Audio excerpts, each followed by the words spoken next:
Welcome to the Effortless English Show with the world's #1 English teacher, AJ Hoge, where AJ's more than 40 million students worldwide finally learn English once and for all, without the boring textbooks, classrooms, and grammar drills. Here's AJ with a quick piece to help you learn to speak fluent English effortlessly. Hi, I'm AJ Hoge, the author of Effortless English. Learn to speak English like a native. Join my VIP program. Commit to my VIP program. Move forward week by week, month by month. Really master spoken English. Speak fluently, speak confidently. Speak effortlessly, powerfully. Think in English.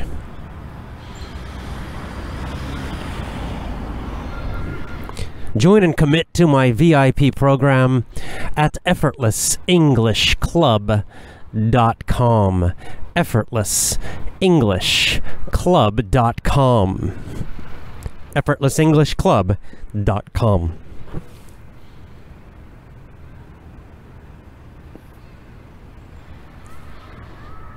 VIP members, by the way, we have started to change over the system, the new system, very simple.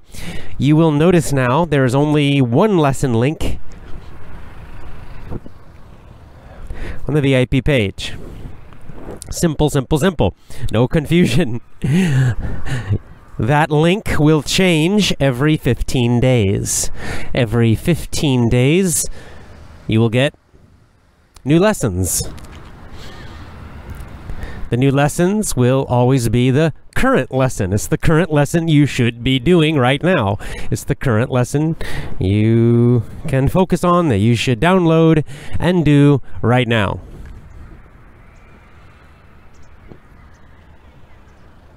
So easy, easy, easy. Just log in to the VIP courses site. Log in about every 2 weeks, right? Every 15 days. Log in and you'll see the newest lesson. Download all of the audio files and the text. Listen every day.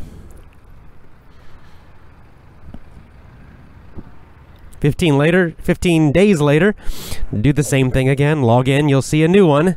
The new one will be there for you. Again, download it. And just keep going. Very, very simple.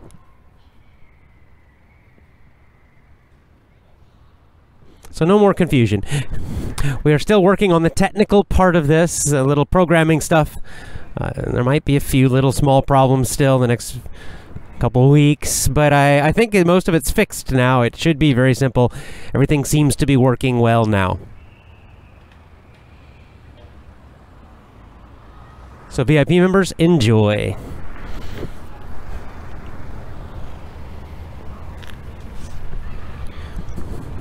We are starting a new book this weekend.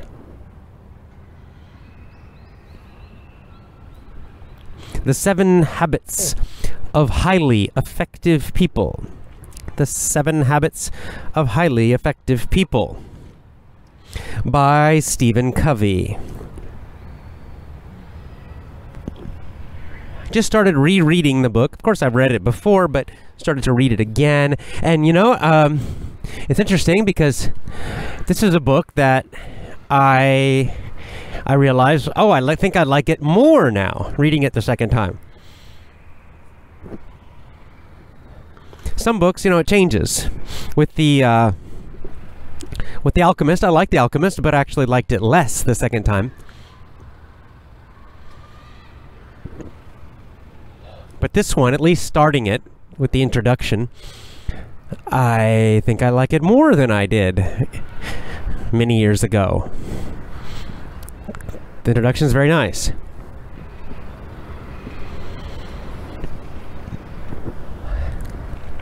Now let's talk about it.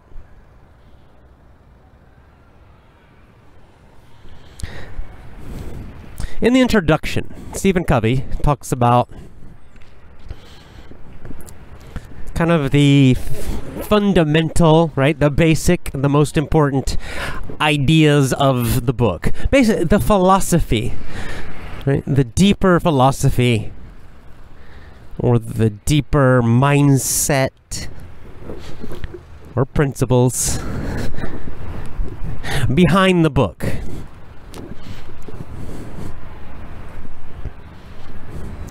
In the introduction, he talks about, he tells a bunch of personal stories, several personal stories.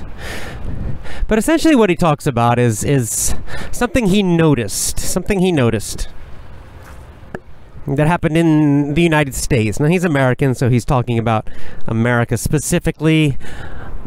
However, I think this topic is true for most of the world, not only America. And what he noticed was this. He noticed that basically before World War I, so, you know, like before 1918, before 1913, 1914, I think, is when it actually started, but 1913 is a very important, terrible day in American history, which we'll talk about some other day.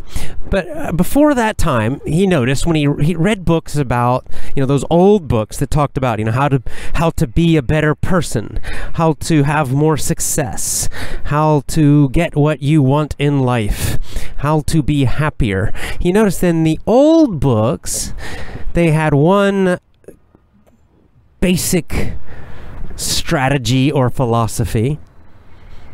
And then he noticed something changed around 1913, 1914, somewhere 1915, around that time, that the books after that, including now, all the way currently, right now, that the books about the same topics, how to be happier, how to be more successful, that they have a very different philosophy, most of them, a very different mindset. And he said that as he looked at this and he thought about it, and as he had some problems in his own life he had to deal with. He talks about dealing with a tough problem as a parent with his son. His son was having a lot of problems in school, and he and his wife, they tried all kinds of methods and techniques and of leadership and persuasion to try to help their son and change his behavior. And they tried and they read a lot of the books and strategies, self-help books, things like that. Newer ones, but the new ones. They were focusing on the newer ones, right? The more, you know, modern ones. And none of it worked. Nothing worked. And they had failure in two ways. The first failure was their son didn't change. The son did not change. His behavior did not change. He did not get better in school. The second failure, probably more important, is that they became less happy. Everybody. Stephen Covey, as the father, he became less happy trying all these techniques. His wife was less happy, and their son became less happy because they were constantly pressuring him and trying to persuade him and lead him and manage him and do all this stuff and trying all these techniques and ideas and things, and everybody became less happy. So less effective, nothing didn't work, not effective, and also less happy. And he realized, well, something's wrong. What could it be? So he's a business consultant and focuses on leadership, and he decided to look at and focus on the older books, the really old books. Maybe this is why I'm starting to like this book already. It's because you already know that I've been doing exactly that myself, realizing the old books, they're more powerful, they're more deep, and they're more effective. So when I saw this today, I was reading it today in Stephen Covey's book, I was like, great, wow, interesting. I have the same belief. I have the same idea.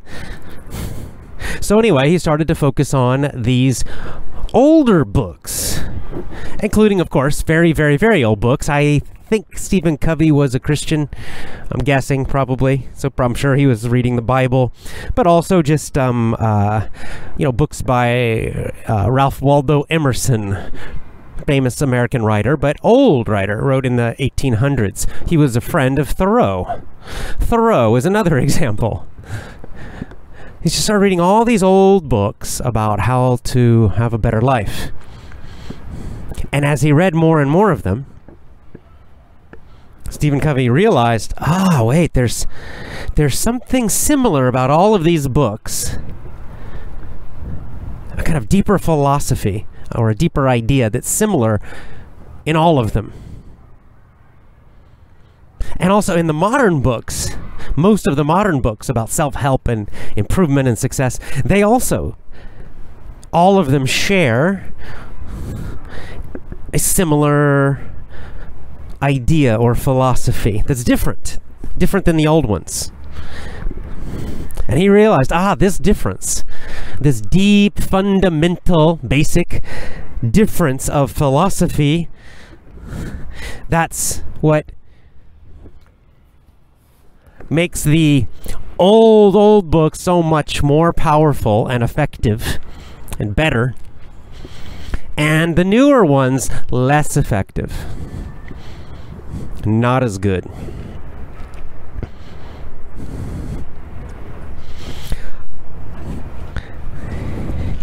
And then he talks about, more specifically, well, what is this difference? What's the difference between the old books that he saw, right, those old wise books, and the newer self-help books? First of all, he mentions, and I agree, he mentions that the newer kind of self-help books with all the techniques and strategies and methods, they're not bad. They're not bad. Many of them are very useful. Many of the skills and techniques they teach are useful. And I agree. You know, for example, I've read a lot of books, many books about persuasion. I've read a lot of books about public speaking and all the different techniques and methods of doing it and improving it. And they all did help me. So it's not that they're bad. It's just that they're less deep, less powerful than the old books. So let's talk about this difference now. What's the difference? What's this powerful difference he noticed? He uses a few examples, metaphors, images. He says the old books, it's like if you imagine a tree, a big tree. You're trying to grow a big tree. The old books describe the roots. How do you make strong roots? And the new self-help books, many of them, they are describing the branches, the leaves of the tree, right? One second, I have a ambulance or something going by. 1 second.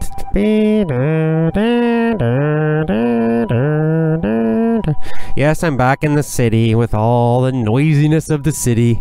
Helicopter went by, now an ambulance. I already miss the mountains. I'm a mountain man. I've decided I'm a mountain man.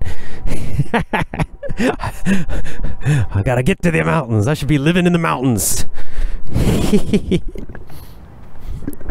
Okay, so it's a nice analogy. It's a nice metaphor he's using, that the old books, the old ways describe the root, right? And I think most people know and understand this idea that if you have a plant, that the roots are super important, right? The roots are the foundation. If the roots are weak, if the roots are sick, the whole plant will die, right? The tree will die, it will fall.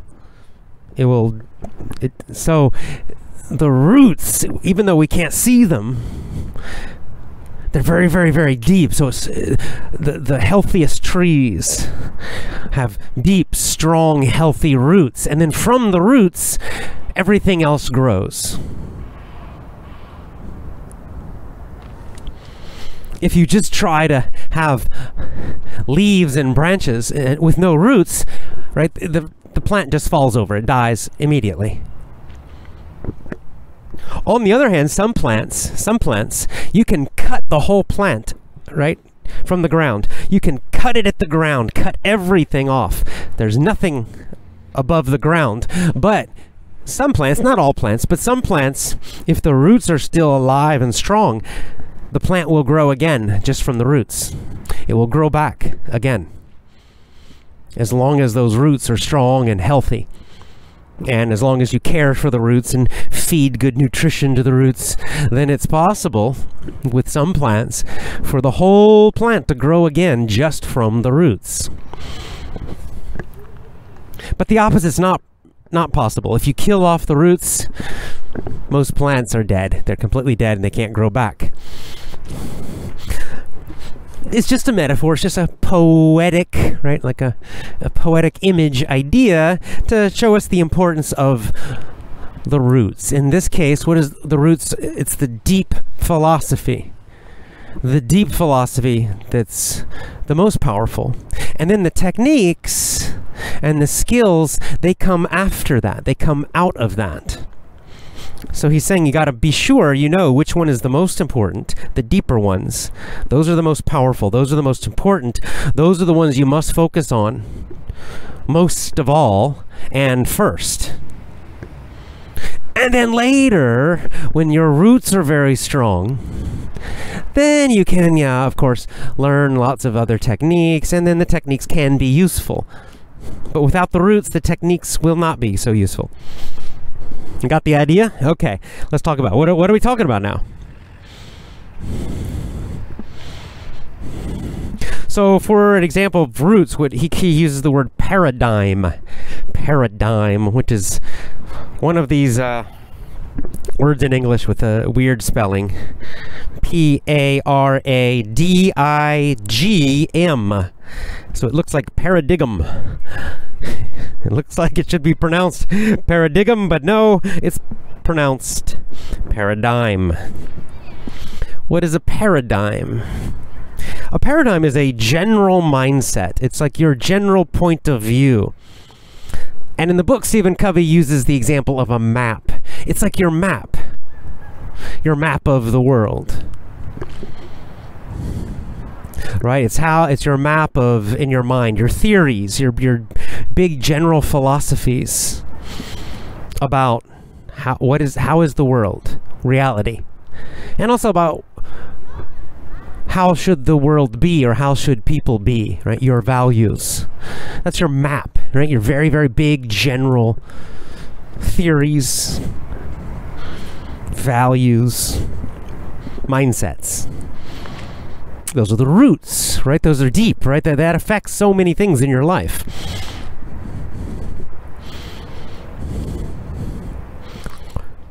And then, of course, there are the branches.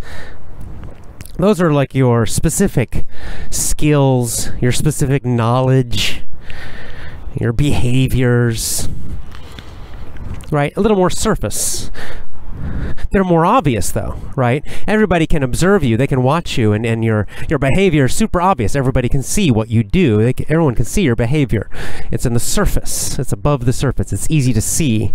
And even like your general skills, your knowledge, if someone has a conversation with you, or even just watches you, they can often get a good idea about all of those things, about your general level of intelligence, what skills you have, what are you good at, what are you not good at, and what are your specific attitudes, your moods, that kind of thing.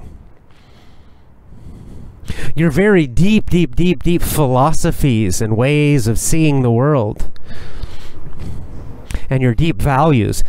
those are less obvious, right? You have to talk to somebody and probably know somebody for a while, for a longer period of time to understand those things, to see those really.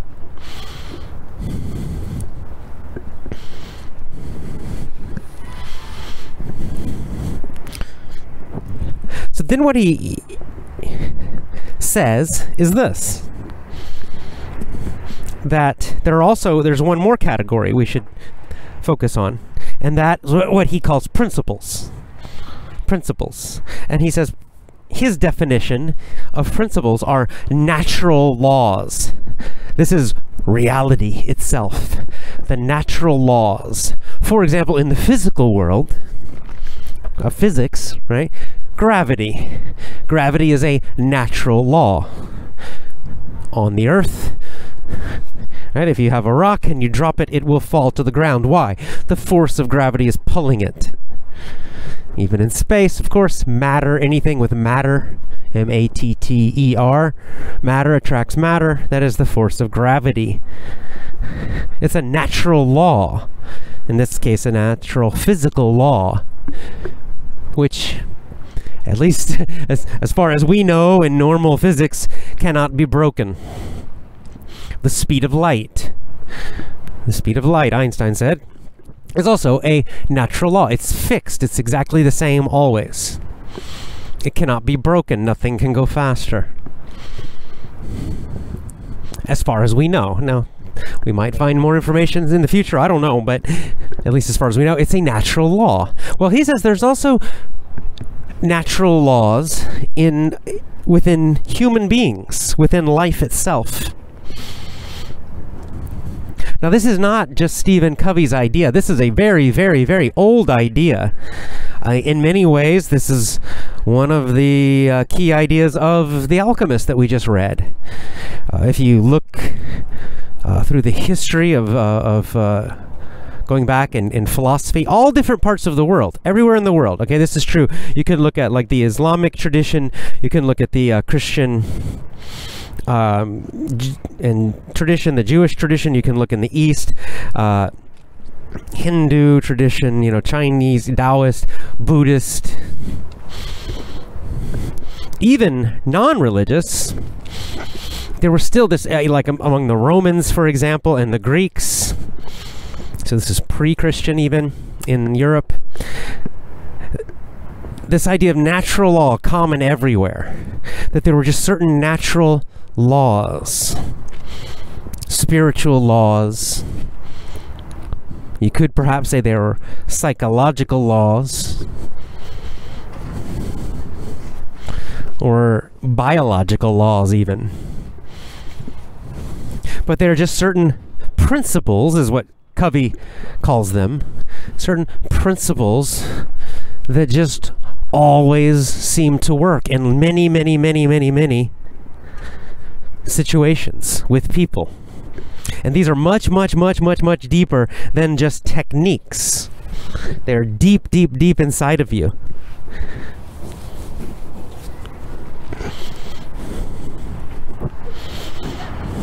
These are deep truths. Deep, deep truths. T-R-U-T-H-S. Things that are true, right? Deep, fundamental truths.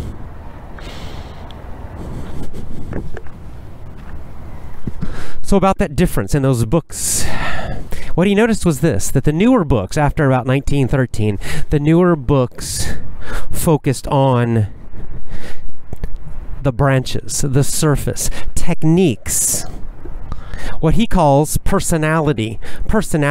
In other words, the outside, right? Doing things to look good to other people. Appearance.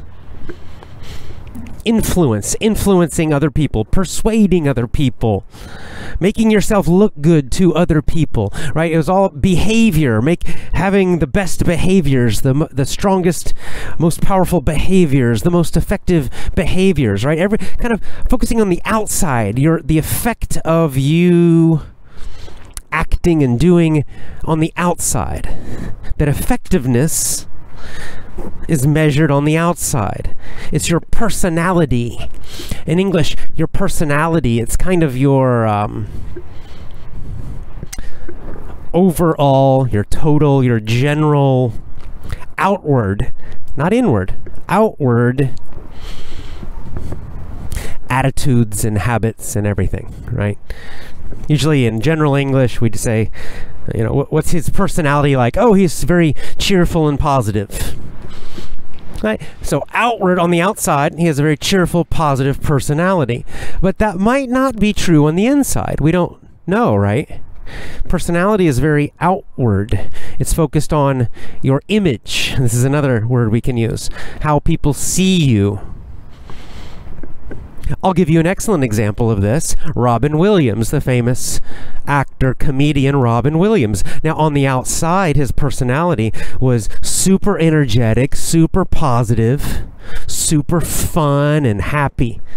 If you watch talk shows with Robin Williams, he always jumping around and smiling and laughing and acting crazy. Everybody thought, oh, this guy, he's so happy, he's so funny, so enthusiastic, what a great guy, wonderful. He had a wonderful personality. And I don't know for sure, but you know, reading about him, when I read things after he died, that's the way he was socially. Right, so if he went to a party, he would be really fun and friendly and really funny, super energetic. That's personality. Right? It's the outside appearance. Unfortunately, on the inside, Robin Williams was very, very different. He killed himself. He killed himself. On the inside, he was not positive and happy and enthusiastic and full of energy and feeling great. On the inside, he was depressed. On the inside, he was very sad. On the inside, he had many problems. I think he had some physical problems. On the inside, he was miserable, super, super unhappy. So unhappy, he killed himself.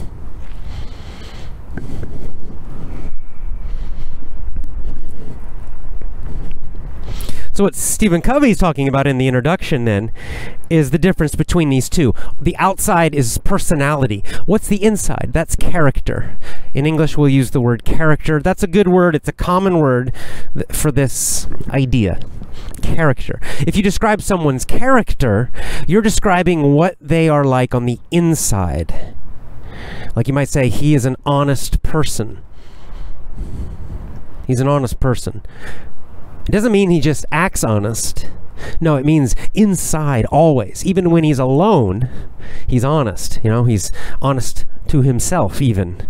He doesn't lie to himself. It's internal. Character is internal. It's what is true inside of you. It's what you are like inside. That's character. Outside is personality.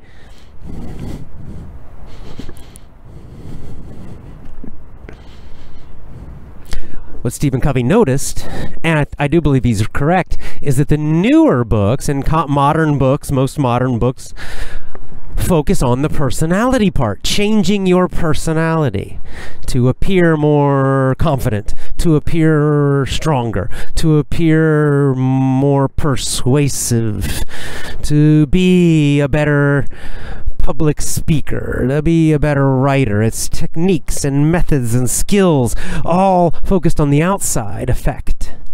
How people see you, how people react to you.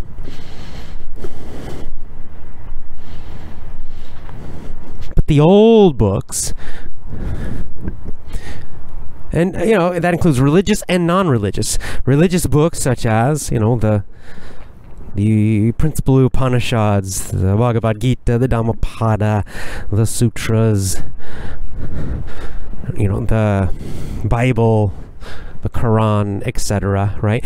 The Tao Te Ching, but also even non-religious, you know, such as the writings of Marcus Aurelius, the emperor, the great, you know, Roman emperor, and the writings of many of the different ancient philosophers, Confucius, that they focused on the inside. They focused on character. character, that the old books and the old teachers taught that it was the inside. You have to focus on changing what's inside of you, on becoming stronger inside, on becoming better inside, on becoming a better person on the inside. That's where you must focus most of your attention and energy. That's how you truly become effective. That's how you truly become happier, wiser, and also more successful in the outside world too. See, those old teachers believed, and those old writers believed, that if you want to be a great leader, instead of learning leadership skills and learning how to be a great speaker and all that stuff, don't focus on that. Not until the end, not until you're advanced. No, mostly you should focus on becoming a better person, a stronger person, a more honest person. Become more patient. Become more wise. Learn to observe. Become more moral. Become more compassionate and kind. Really, truly, on the inside, very strongly. Eliminate your weaknesses, your bad points on the inside. Focus on that. Because the old teachers believed,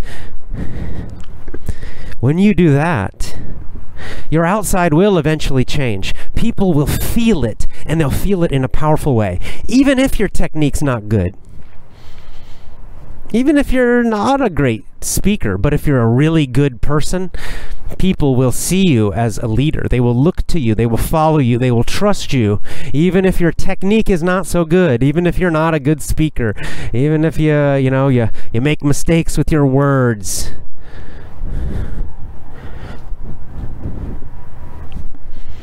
On the other hand, the newer books focus on personality, the techniques. And Stephen Covey said, yes, they can be effective. But the problem is they're focused on the outside,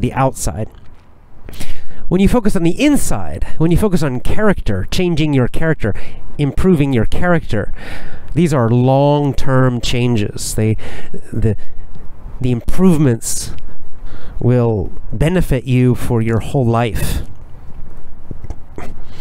The outside changes of technique, personality, are often short-term.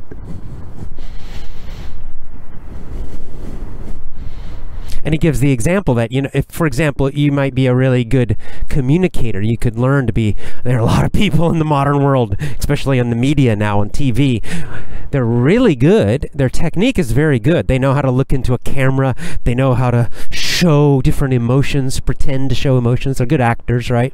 They've got lots of good technique.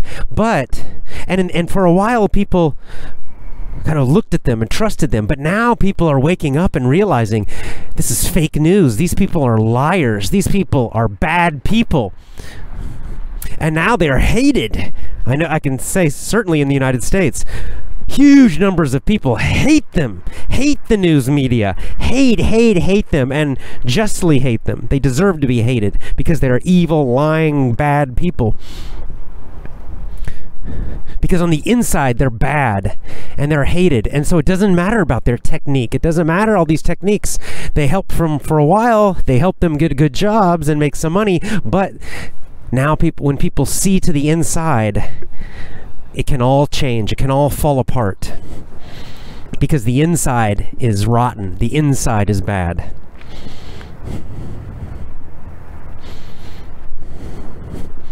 And that's the danger of focusing on the outside too much.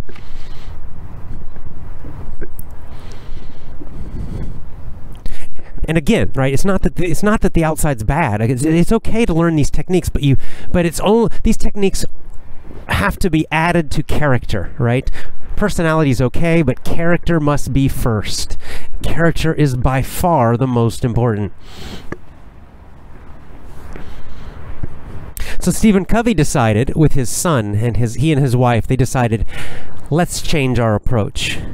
Instead of trying to persuade and influence our son and change his behavior, let's focus on our character. Let's focus on just being more loving, more patient, more forgiving, just enjoying him and appreciating him as he is already. Let's change ourselves to be better parents, to be better people, more loving, more kind, more patient. And he said it was not easy, because these changes were difficult to make, but they did it. And the more they did this, the more they changed themselves on the inside, their son could feel it. And then he started to change because of that. He began to relax, and everybody felt happier. The son could feel their love. He could feel their patience. He could feel, they accept me. They're not trying to change me. They don't feel something's wrong with me. He could feel it because it was coming from the inside, not just a technique. And in this case with his son actually ended up improving a lot and doing very well in school eventually. So it was effective in that way too. But more importantly, they had a happier family. All of them. Much happier.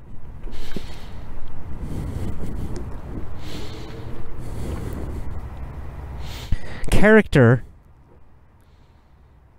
is deep change. These are moral principles. So these are two very, very, very, very general, big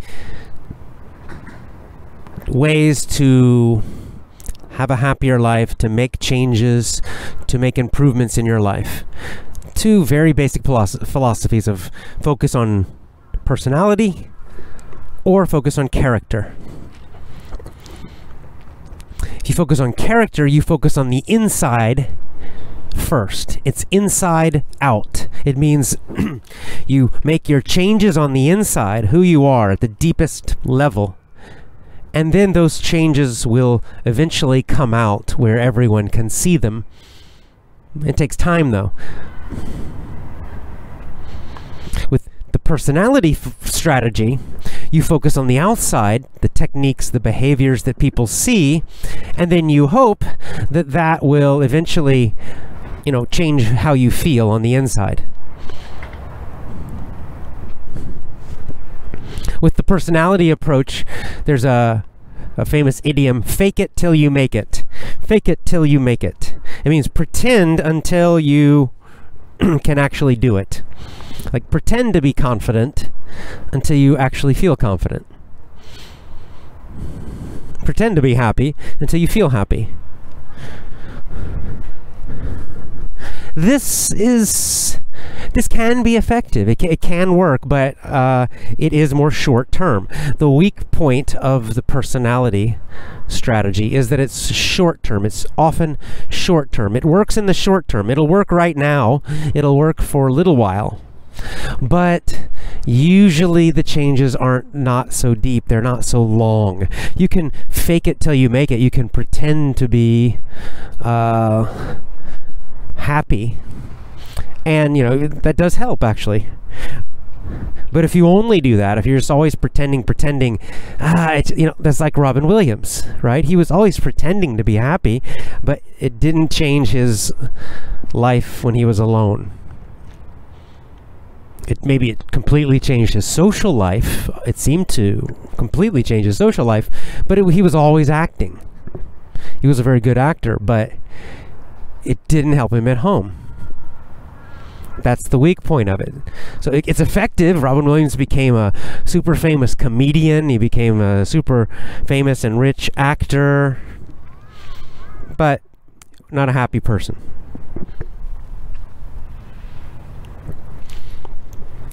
The character strategy is kind of the opposite, advantages and disadvantages. The disadvantage of the character strategy is it's slow. it's more difficult because it is very deep, right? These are deep and often, usually, quite difficult changes you're trying to make. And it can take a long time because you can have these very deep habits and these deep beliefs and karma is another word I would use, and it can really take a lot of effort and time and focus and work to change those really deeply on the inside, right? To become, if you're not a happy person, to become happy on the inside, truly happy on the inside, changing how you see the world. Really being grateful for everything in your life each day. That's not easy, right? If you're usually now unhappy and pessimistic and not grateful, well, you got to make an effort every single day internally, and you fight, you do that, and you struggle, and you use that effort every single day when you're alone and nobody sees it. And for a while, for a long time, in fact, even if you do make improvements, even when you make changes inside, you might feel the changes. Maybe they're small, maybe they're even a little like medium-sized, but people might not notice them so much, right? They're internal, but others don't notice so much. It can take quite a long time, it seems, until those internal changes finally really affect your personality, really affect your outside habits. I'll tell you one from my own life, and that's patience. I've always had to fight for this. I've never been a patient person. One of my weak points, and I've realized for many years of my life that I need to be more patient. I want to develop more patience, and I kind of fight and I struggle to do it, and it's up and down, and it's an internal fight, and I still fighting with it. Now I can definitely say I'm more patient than I used to be. Getting older helps that, certainly. Definitely. In fact, I know that internally, I'm much more patient than I used to be. But, I don't know. I don't know if people notice it so much, because still sometimes I get impatient and I get restless and, and I think people kind of notice that when it happens. And it kind of reminds them of all the other times I was not patient, and they just think probably, he's not that different. But I know inside that I actually have changed a lot in this area. I know that I lose my patience much less than I used to. But I don't know if other people notice it. It's not because I'm not so much focused on the outside appearance of it. I just know that on the inside something has changed. And I know maybe people will eventually notice, or maybe they won't. But maybe, some might say this is a weak point of focusing on character, on inside first and then out. That it's slower and you will feel it more, but others won't notice it as much, or they won't notice it as quickly.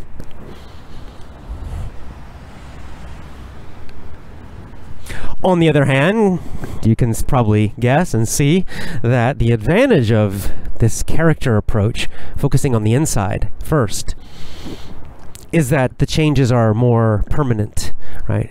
These are longer term, really more deep changes, so that when you make a change on the inside, it completely changes everything, and it stays for a long time.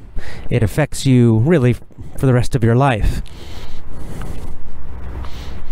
If Robin Williams had become happier on the inside,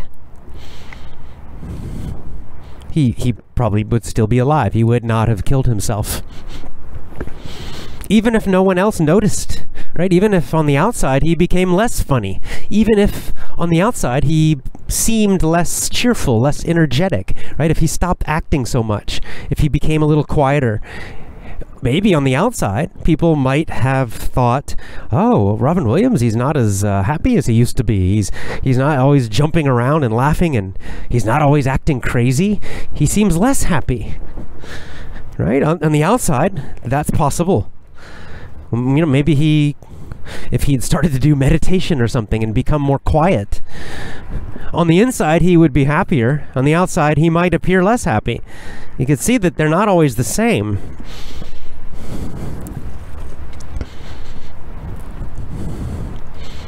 But I think that certainly he and anyone who loved him, of course, they would have wished that he would have focused on the inside, right? Been happy on the inside.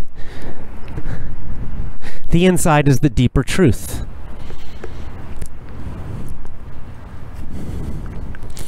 The outside is the appearance.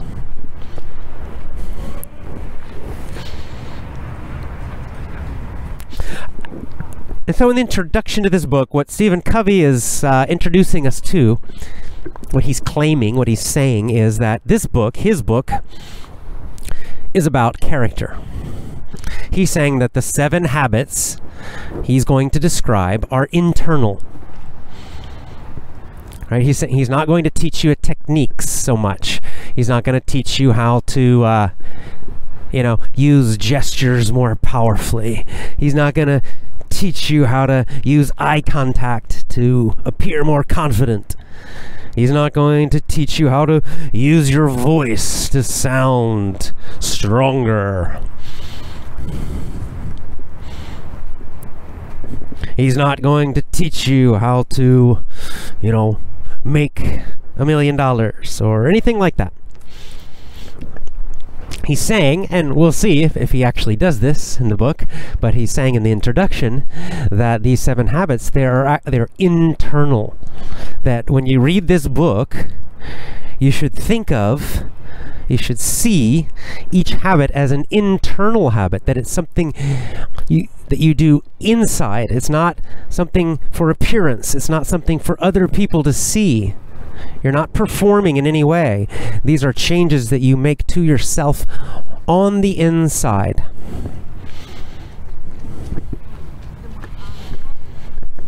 I know if the first one, chapter 1, is definitely that.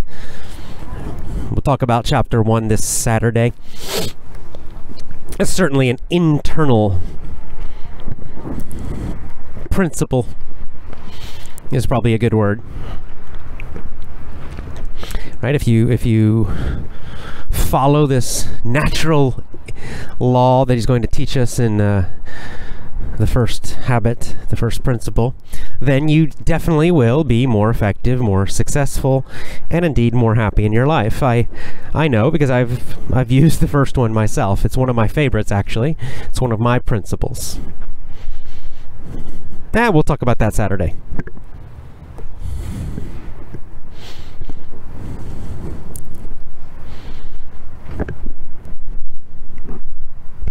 But overall, this difference between character and personality, I'm glad we're reading this book, actually, because it's a change that I've noticed in myself even as I've gotten older. I know that not so far back, I guess, back in my 30s, just before I started Effortless English, and maybe even in the early days of Effortless English. You can look at some of my early videos and some of my earlier lessons. You might notice that I focused a bit more on the personality stuff, the outward techniques.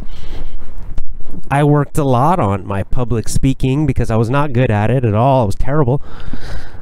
I worked a lot on confidence and appearing confident, but also feeling confident.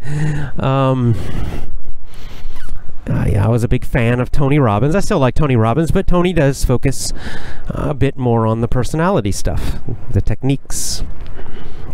But as I've gotten a little older and wiser, I also realized the same thing, that actually the really powerful changes I have noticed in my life, the areas of my life where I have gotten the biggest results, the strongest results, the happiest results, are the areas where I focused on character, where I focused on internal changes without worrying about other people so much and how I appeared. And I'm not just talking about something, spiritual, religious. I'm talking about even just practical. For example, with money. I discussed this in several shows when we were reading Rich Dad, Poor Dad. With money, I focused on character. I became financially independent.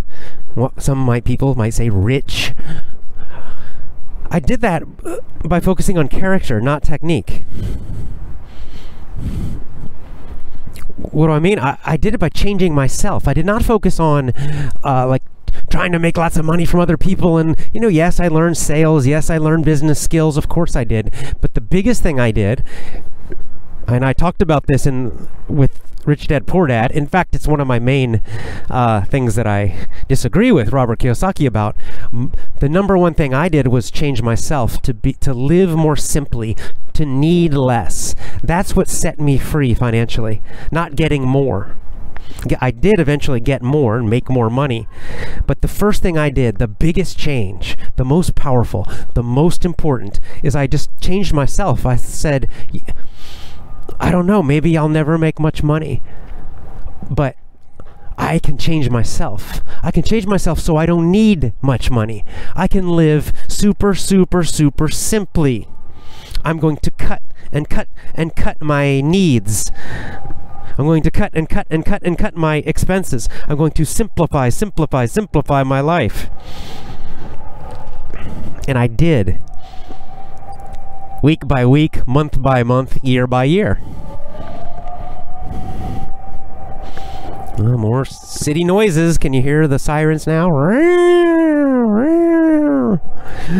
Get me to the mountains.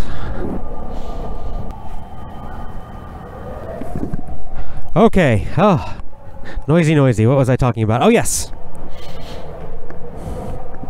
I changed myself to need less, to be able to live more and more simply. And it was a long process, sometimes a difficult and challenging process, but it was an internal process, right? I was changing my own mind and needs and desires.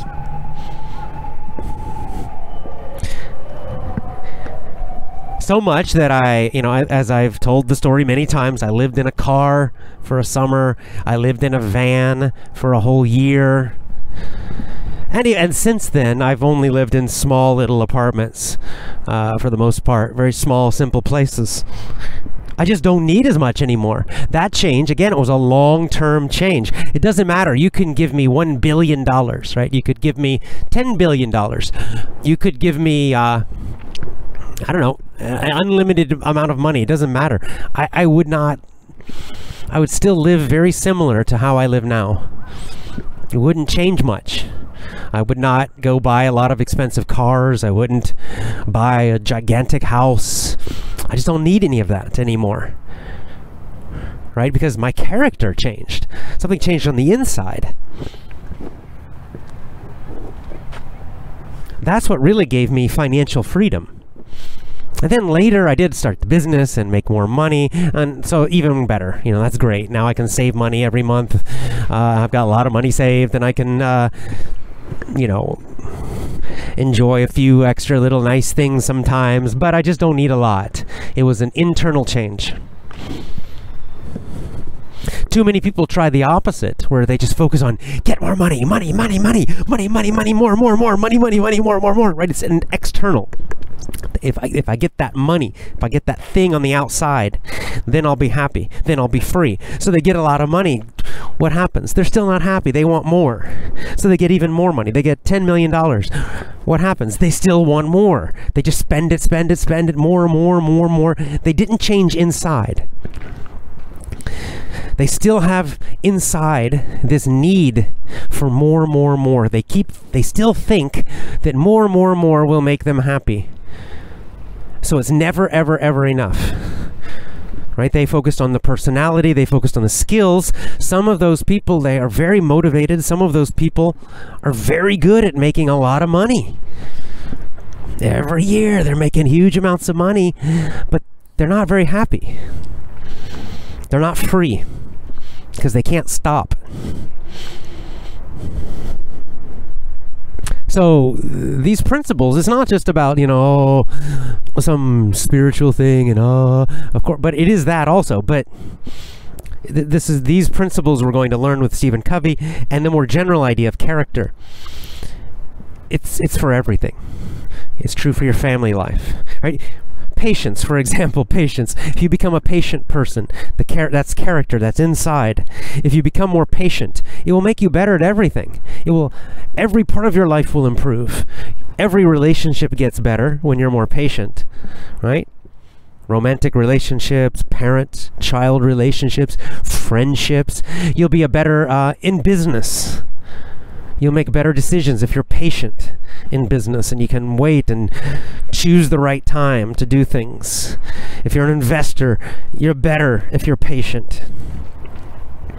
Even in like martial arts and fighting and sports, if you're patient, then you can wait to the right moment to attack or the right moment to do what's necessary and win.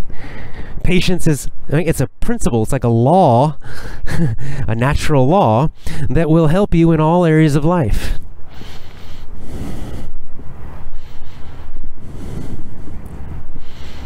That's why they're so powerful, these focusing on character, focusing on principles. And the reason all those smart, wise old guys and old women, and writers and sages and saints and philosophers, why they all talked about that and wrote about that. Because they realized that's where the power is in the roots. You make a change there, it will affect every single part of your life in a good way.